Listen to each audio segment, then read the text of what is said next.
I'm Anna. I'm Ben. We're Odyssey, welcome to our Today we're watching channel. ReZero Season 3, Episode 11. Episode 9, we ended off with Capella going into Crucia's room. Episode 10, we ended off with Priscilla's fight. Is that how we're going to start Episode 11? I feel like if there's a pattern to find here, then I would believe that that's how we're going to start this episode off, and I would be very excited about that. All right, you ready? Yes. Sweet. What the fuck? Liliana backstory? Was that her mom? They look similar.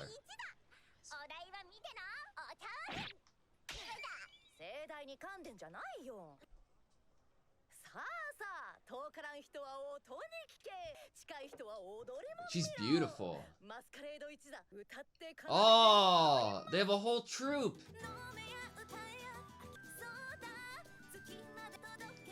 Seeing everybody else's reactions. She stopped. Oh, She's so in awe. oh, I'm so excited.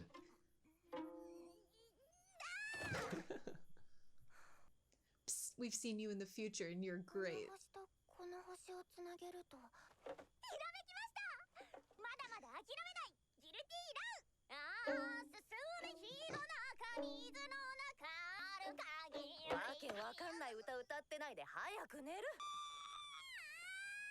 Ridiculous songs. I hope nothing traumatic happens to her family or troupe. But if it does, I wonder if Priscilla would see parallels.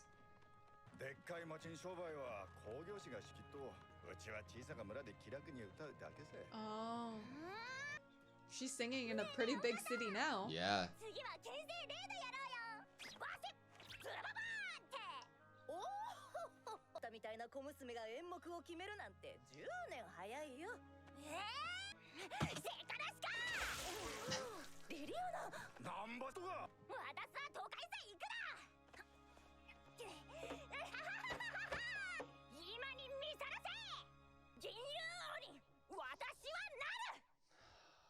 Damn. Ooh.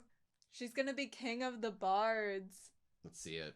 We just got to see her what her goal is. To now, we have to be picking up We have with her to be. after this OP. Or at least by the end of the episode. Right.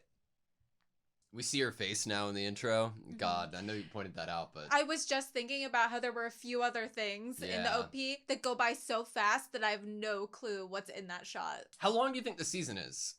I think we're gonna get another OP at some point.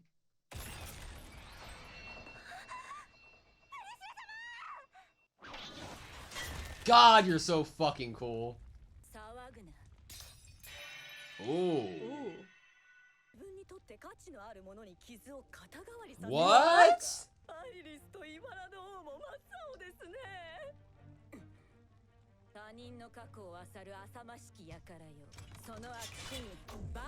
Oh my God.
Oh my God. 8 husbands.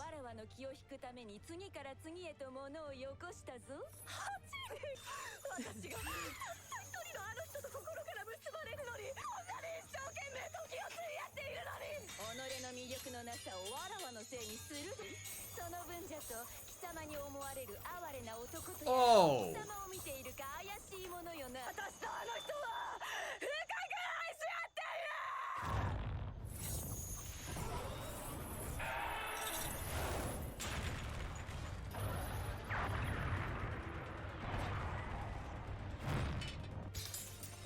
Oh shit. What else has value? We're ready.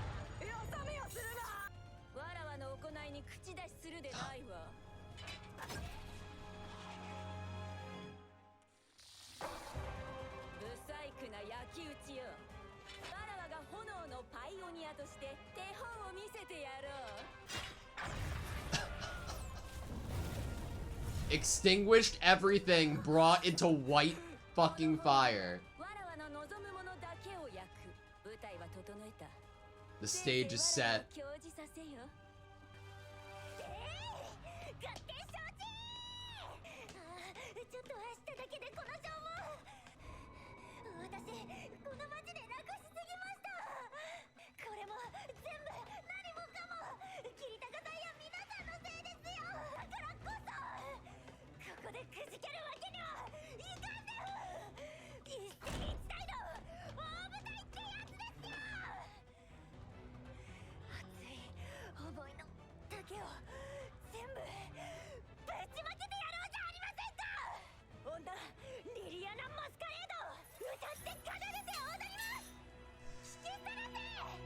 I have chills.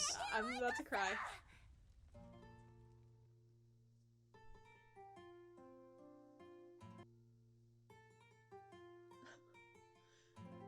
No, don't eat that.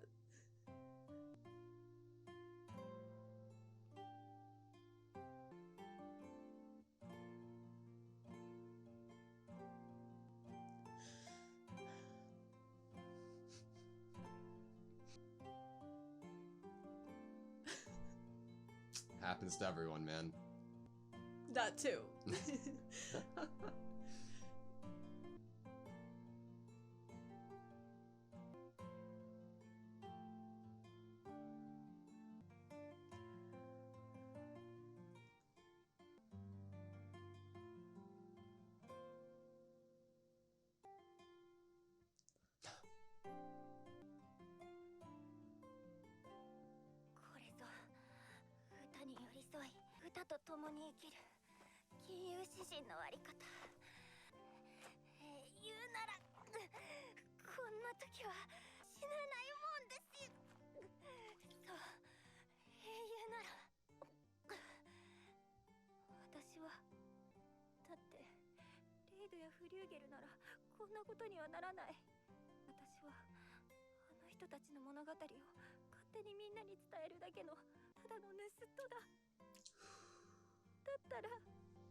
Wow.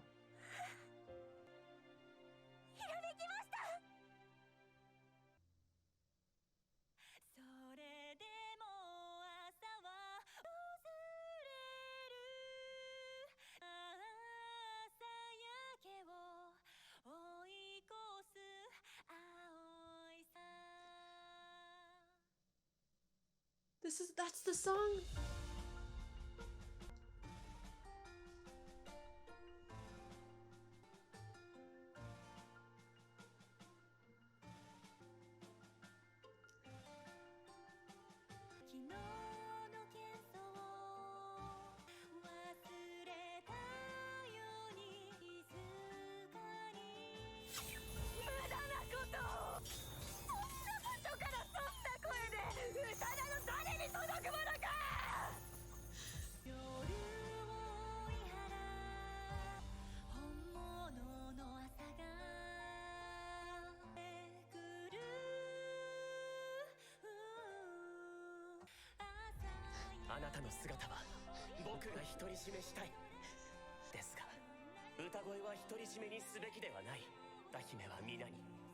リリアナは僕にそう願ってはいけませんか。だよ、僕の歌姫よ。あなたの歌声は全ての人を幸せにできる。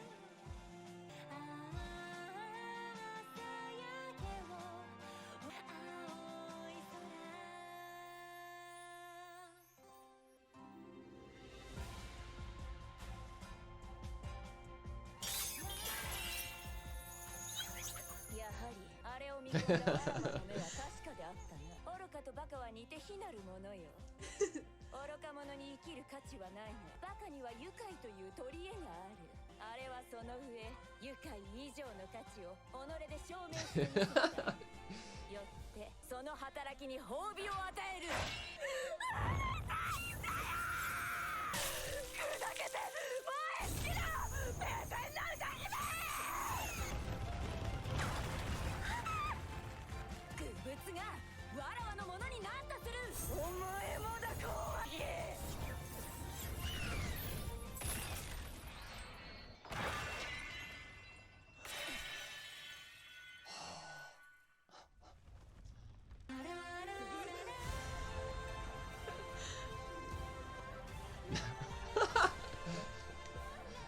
その意大義である。笑わせるな。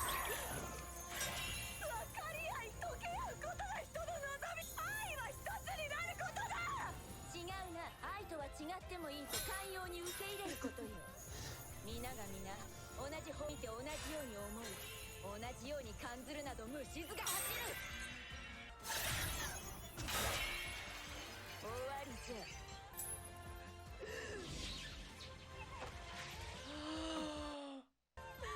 この少女哀れむ心、そがあなたの心に芽生えた。くどい。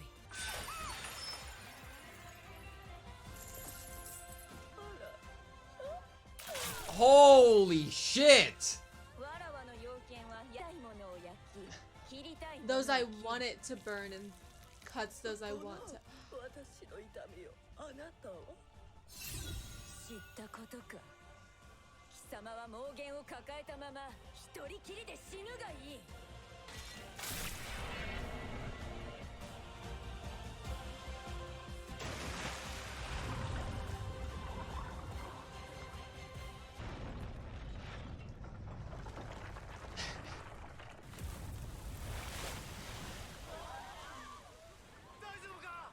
騒がしき夜に騒がしき連中よ。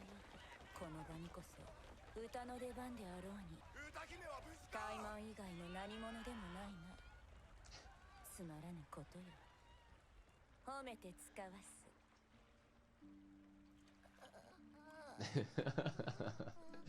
そろそろ限界ですかね。Yes! 大丈夫かい。 The songstress is for everyone, but Liliana is for me. アージュに追われ錯乱して逃げ惑っていたが、君の歌で我に返った。もうほんと限界。でも死にませんから。リリアナ。これは直接言うつもりはないけれど、あなたの歌姫でよかった。Ah! Wow! Wow. I'm glad you're his songstress too. Are you okay? No. I need a Priscilla pillow now. Are you gonna replace your Echidna one? No, I feel it can work as, like, you're allowed to have as many deceased characters' pillows as you want, but you only are allowed to have one alive character pillow. Oh. That makes sense to me, right? Okay. It's not betrayal. Priscilla's had 8 husbands, you know? Yeah, right. Okay, that was ReZero, Season 3, Episode 11. That was good. That was really good. I mean, we kind of guessed that we were probably gonna go see what Liliana and Priscilla were doing more. I'm just so happy we got so much of Liliana's past. You're getting emotional I'm again. heartbroken that she put the bag over her head and walked past her past mom her and her new parents. sibling, probably. Fuck. I feel I feel okay. It was a sad scene, but I feel okay about it because I feel like Liliana's reasoning, and this is just, I guess, my guess of what I feel like I'm being told or they're attempting to tell me, is that she is trying to make it herself. She wanted to make it on her own, prove her own standard of what a bard could be, and that they can perform in a big city and not just in smaller ones. Yeah, so she doesn't want to see her parents until she's made that happen. Or maybe a better way to phrase that is she doesn't want her parents to see her until she makes that happen. I mean, imagine claiming something to your parents like that and then running away from home or running away from the troupe. God, I hope at the end of this, Kiritaka can help put into newspapers across the entire world that the songstress named Liliana saved a massive city with just her song, and that we get to see her mom react to that. I wish the radio could reach other cities, and then we could play her singing in other cities. Oh my God. That kind of came out of nowhere for me. Like the emotional aspect of her story, and I love it so much. And I love that when she falls, nobody picks her up in the woods. When she falls, when a bridge collapses, nothing but herself is washed away, and she's the one who ends up on the other side. Like, nobody else gave her anything. No. She made her entire life herself, and she had idols and goals and heroes in mind, and even put herself down in the fact that, like, they wouldn't be looking for water near death's door like I am right now. I'm so pitiful. But just past that was the horizon that was her new life and was her inspiration for a new song. Her way to get where she inevitably got, that then I believe inspired the song that she then sings here in this episode to the people of this city. She questions herself about what even is a bard, and she uses the word thief in the same kind of dialogue scene. It was like thief and then a couple lines of dialogue and then what is a bard. And yeah, it's that idea of like she's stealing these stories and these ideas, and she's not making them original. And then what happens is she inevitably ends up floating in the middle of the water. I heard you audibly react to how beautiful the water looked as she was floating in it. And she says, "A song has come to me. This is a song." It's like, and it's the perfect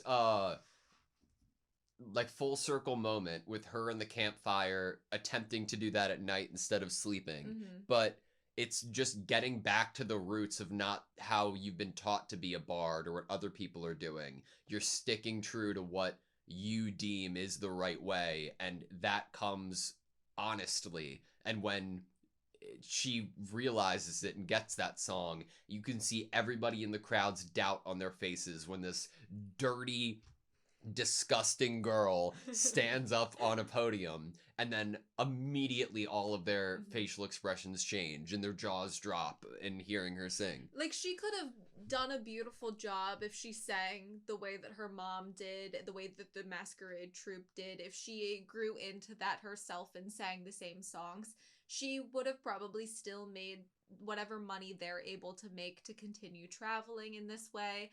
And her mom was a beautiful singer, and it seemed like people were really enjoying the performance. But you can go a level beyond that, and Liliana has gone a level beyond that. Yeah. She's maybe ascended. More levels beyond that. She's ascended. Yeah. Yes. I feel like I can't say Priscilla is my favorite character because Echidna exists.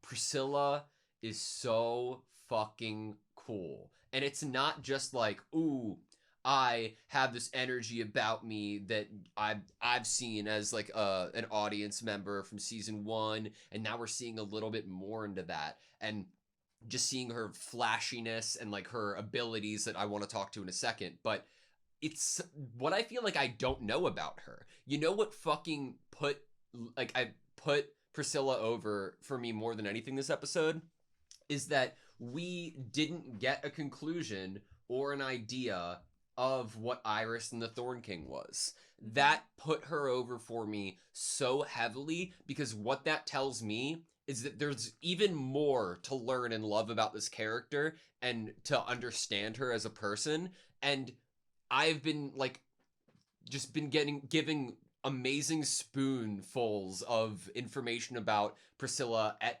its own time, and it's just taking its time to really develop and breathe, and that, I think, over anything puts her over for me. What you're talking about is timing. Yeah. When we finished the previous episode, episode 10, we brought up how we probably wouldn't maybe find out all there is to find out about Al yet, and maybe that's something that either some things are just left questions forever, some things are left questions at least for a while. Maybe we won't even get to see what his fight is really like with Capella. I think that's in the same conversation of timing. We don't want to be fed every detail, every fact, every mystery right away. Like Liliana, we didn't know how she came to be here and how she came to interact with Kiritaka necessarily until this episode. And it's been a bit, like she's been in the story since this season started. And Priscilla, I feel like it would have made a lot of sense for us to get an explanation there of what was triggering her emotionally, to give us the after credit to episode 10, where it was like, oh shoot, is this like a downfall of Priscilla? Is this a weakness of hers that's being poked at right now?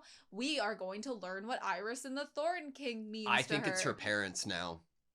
I think that when you give a line that says Iris and the Thorn King would go deathly pale, and then you get the like reception from Priscilla here, immediately that means that they've known each other, and their opinion on Priscilla would have an effect on Priscilla, and Priscilla, in response to this, doesn't get further aggravated, which I stupidly assumed that she would after last episode. Like, it bring out a further like rage in her, but no, she immediately responds with despicable wretch who scavenges on people's pasts. And I'm like, okay, so they mean something to Priscilla, obviously, to elicit emotional response, but for the going deathly pale based off of just her abilities, I'm thinking King, you know, what is Priscilla's current standing? That's where I'm currently at with it. So I feel like you could also go there from what the parallel story is in this episode, which is Liliana's choice to separate from her parents in order to kind of prove her goals of being king of the bards and going to sing in bigger cities and walking by them with the bag on her head.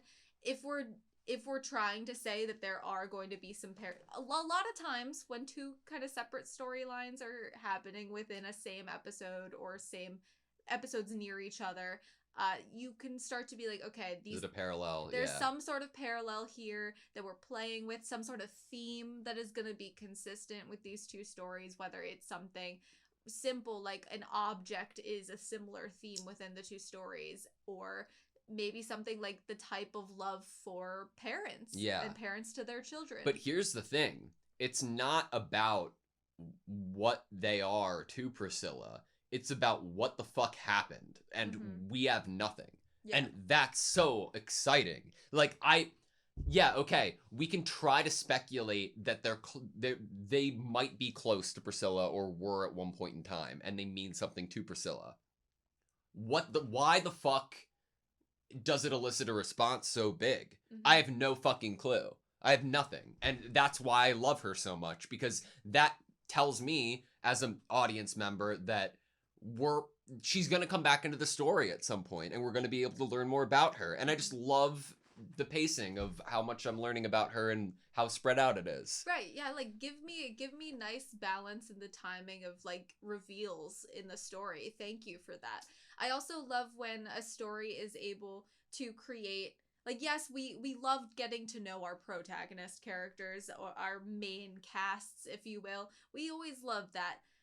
But for there to be there's so many characters in this show, and so many of them are sold to us, like literally, like I'm buying, you know, like I will buy what you're selling to me in a way that from character design to obviously great voice acting. Every single to, princess or candidate is great, and I love them. to give me so many side characters that I would feel elated. Even though there's so many, I'd like give me an episode for each one of them. Yeah. When Otto got his episode, that was really special to me. That was probably really special to you. Yeah. You love Otto also. I think you were like a huge Otto fan even more than But I was. how do you do that? Like, I don't think I could ever do that. Like, Right? I legitimately don't think I could ever write something that could handle as many characters as this show does in anywhere close to a successful way, because this is the standard, right? It's tough, yeah. It's I can't tell you a character in the series that I don't enjoy seeing on screen in a way that makes me excited, like Otto or an Al or a Julius, you know? We're excited to see every single matchup, even if Subaru and Amelia are not there. Betty's not even there, and we're excited to see every single matchup. Some of these characters only existing for us for I love Wilhelm. 10 episodes now. Yeah, I see the pain that Felix goes through, and everything makes sense, and it's like there's so many interactions that even Subaru and we have had with Felix over the first 2 seasons that I have so much emotional stake in that character's view of Krush and what they go through. It's so organic, and it's raw, and it's really grounded in the pacing of the story. It's so good. I think to make it effective, I think what ReZero has going for it in that way, other than the writing, I truly believe that the character design plays a huge, huge role in what we're talking about. Every single character in the show, while they look like they exist in the same universe and can exist in the same universe, is incredibly unique from the other. 100%.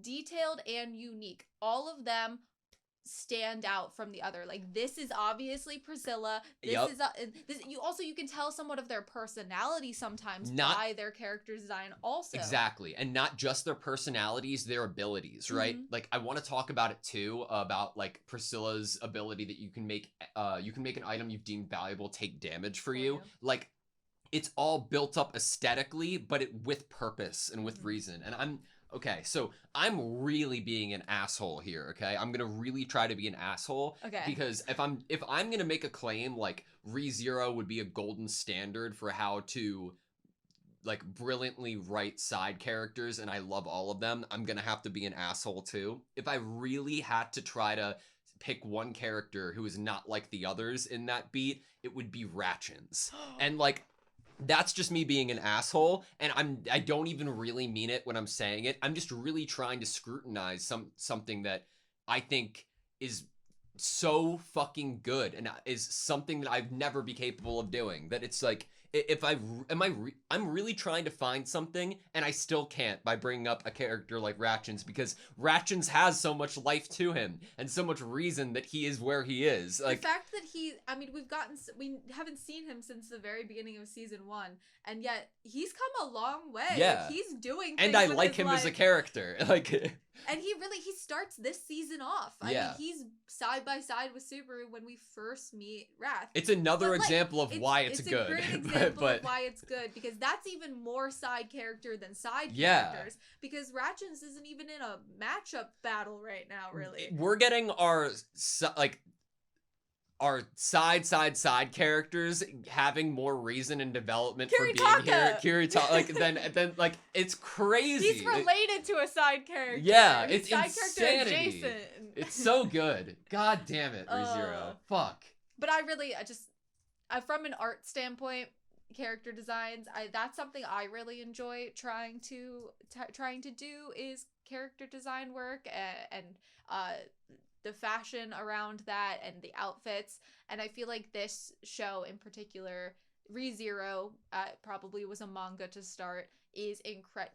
Whoever designed these characters, and every ounce of them, from the jewelry they wear to their facial expressions, everything, I feel like it was incredibly inspiring and talented. Yeah. And I feel like there's a lot of people out there who are interested in character design work that would look to ReZero. I feel like I owe Ratchins an apology. I honestly, I feel bad about it. I was trying to convey. No, your point came across. Yeah, it was coming from a place of like legitimate appreciation of the series.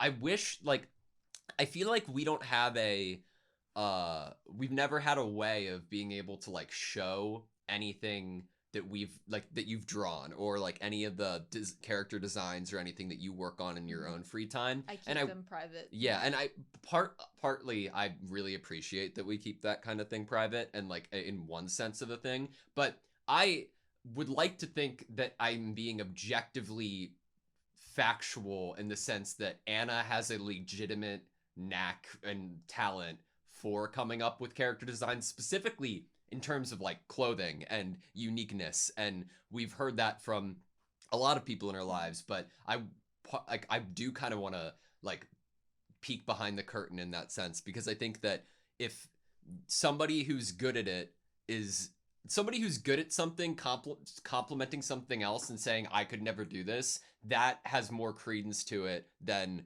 like somebody who has nothing at stake to be able to make a claim. Right. Like the reason why like I things aren't shown is, what if I want to do something with them someday? Yeah. I wouldn't want everyone seeing them when they're still like babies, you know? They're Mhm. they're not ready yet to be seen by the world, because I haven't created anything to put these characters into, and I wouldn't want them to be seen at a time before that.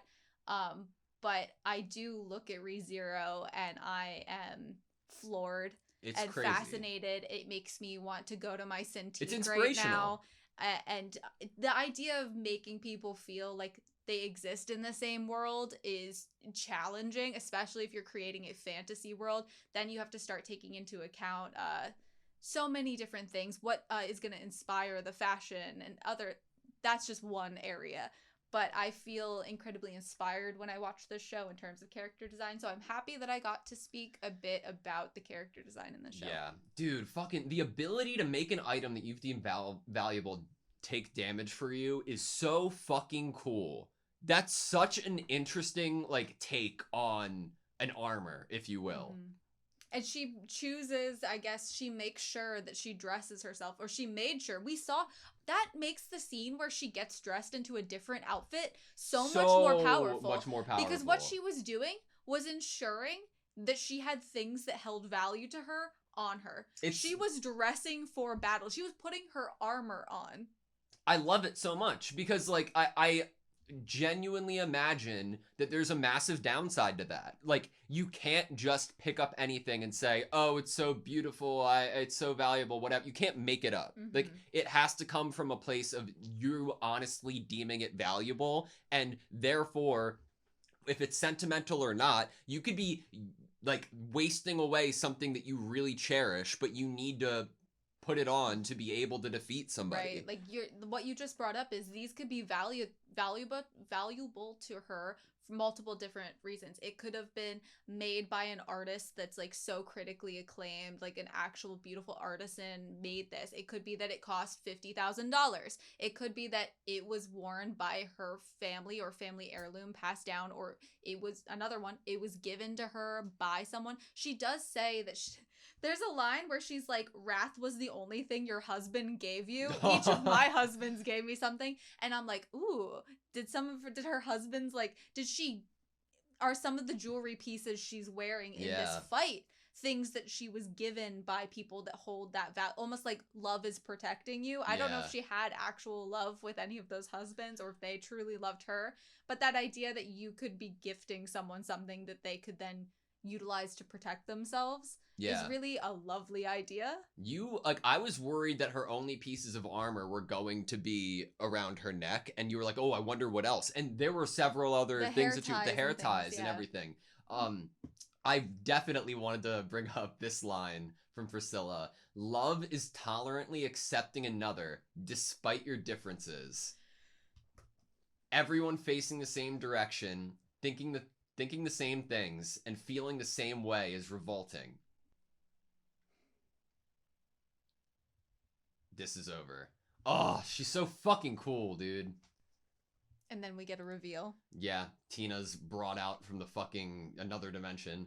Which, okay, so episodes and I don't even know how many episodes ago, I think you asked me in a discussion, was Tina in the room with all of the people that we rescued? And I was Yeah. like, yeah, I think Tina was there. I think she was with Luzbel there. I think they were both there. And I think you were more on the side of like, are you sure about that? Are you sure? There was Tina's no safe? confirmation, Yeah. you know, and her being brought back was a little bit scary. But the idea that the sunlight blade is like what it hits is completely dictated by Priscilla is so fucking cool, dude. It makes sense with her jewelry, with the Burns fact that those that want things it to that burn. hold value to her are what take the damage for her, and then her weapon only cuts and burns the things that she would hold value of cutting and burning, Yeah. or not. It's so good.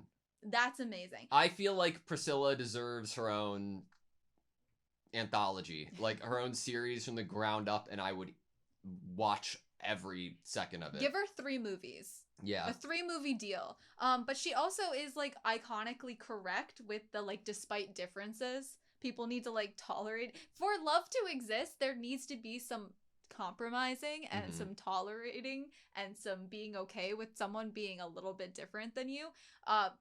And a lot of people realize that, and if you haven't, you will someday. Yeah. You will. There are going to be differences. You're not going to find someone that is going to be identical to you and have the same thought process as you. Even everything. if you do, for like the most part, find somebody very similar, there's always going to be something that is different, and coming together with that acceptance is love itself. It's so interesting seeing Priscilla be the person to like combat against that too. I love it. Yeah. I love it. Man, her and Al. I don't know. I really enjoyed this episode. Obviously, a lot of it was emotional and based off of Liliana's past, but I thought that like it would almost have been an impossible feat to have an episode this good if you described it to me based off of like, oh, this is just going to be focused on Liliana and Priscilla. After coming off of so many episodes in a row, being able to see so many highlights of different fights, for it to be solely focused on them this episode, I would have been like, all right, let's see it. But it was great. And to end the episode off with Kiritaka being brought in, I was loving the dynamic and relationship that was unfolding between Priscilla and Liliana, and I am so happy that we weren't there when these two met, when Kiritaka and Liliana met. We weren't there to see her becoming the songstress when we initially even get the idea of him and how he's like a maniac and stuff. We get him painted in a certain light, a certain picture of him, and we don't really get what her feelings necessarily are about him. It just seems like this is somewhat also convenient to her that he is a fan so much of her. So she can kind of do what she wants in the city and have people listen to her song. It's a very favorable experience that we kind of initially get a peek into. But this ending moment, this man has been running around the city being chased by mob beasts. All the other council has been killed. Yeah. And he lucky enough, hears her singing, goes to her, and is able to jump. He jumps into the water.